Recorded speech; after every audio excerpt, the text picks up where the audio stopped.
Hi, my name is Thomas, and in this short tutorial I will show you how to use the PENOSIL product drawings in ProdLib library. For this to work, you will have to install the ProdLib application first. The link for the tutorial of this process is in the description below. To open the PENOSIL product library in ProdLib, you must first download the catalog.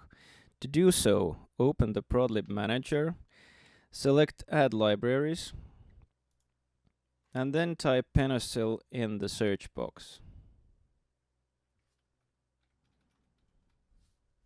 When you click on it, a new window appears and you can select which content to download. After you click download, it will take a minute to finish.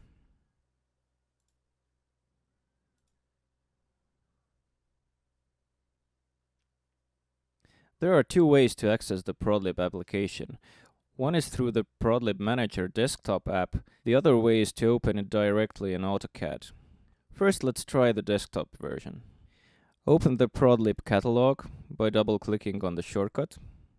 After the application opens, select the PENOSIL library from the left ribbon. Click Start. Now we are on the start page of the PENOSIL library. On the left side, you can select which product you want to examine. Let's click on the Energy Efficient Window Installation tab, and then select the Ventilated Brick Facade System. Here you can see the main information about the product. At the bottom side, you can select the version of the drawing you want to use, either a vertical or a horizontal section. Let's select the vertical section.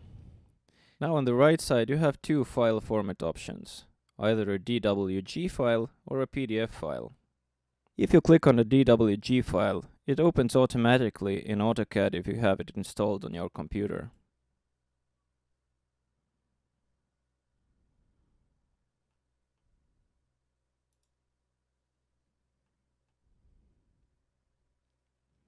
If you click on the PDF file, it opens in your default PDF reader.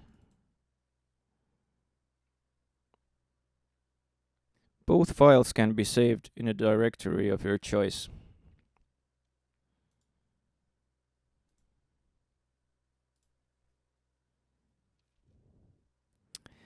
The second option is to open the PENOSIL library directly through AutoCAD. Here you have to select the ProdLib tab in AutoCAD and then click PENOSIL.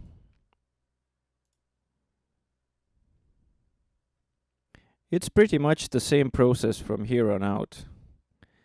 The main difference being that if you choose the DWG file, it lets you place it manually in your ongoing project's model space. As we're through the desktop version, it would create a new standalone DWG drawing, and you would have to select and copy the contents of that drawing in your main project. So, that's basically it. Thank you for watching, and see you next time. Cheers!